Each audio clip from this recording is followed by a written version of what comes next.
அபி முரளிக்கிட்ட ராகவ் தன்னுடைய காதலை என்கிட்ட சொல்லிட்டாரு அப்படின்னு சொன்ன உடனேயே முரளி பயங்கரமாக டென்ஷன் ஆகிறாரு. சுந்தரி கிட்ட போயிட்டு முரளி பயங்கரமாக டென்ஷன் ஆகி பேசிகிட்டு இருக்காரு.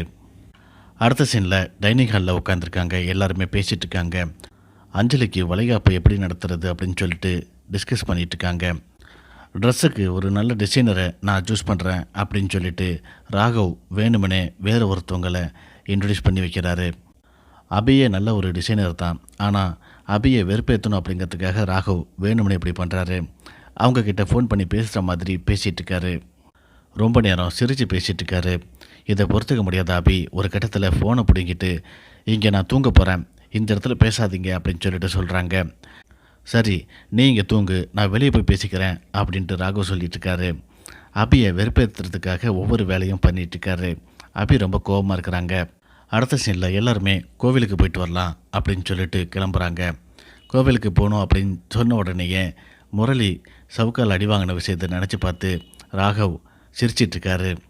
இதுக்கிடையில் அனு அபிக்கு ஒரு சர்ப்ரைஸ் கொடுக்கணும் அப்படின்னு சொல்லிட்டு ரூமுக்குள்ளே போயிட்டு ஏதோ பண்ணிகிட்ருக்காங்க. அப்போது முரளி ஏற்கனவே அந்த ரூமில் ஒரு ரெக்கார்டர் வச்சுருப்பார். அந்த ரெக்கார்டரை கண்டுபிடிக்கிறாங்க.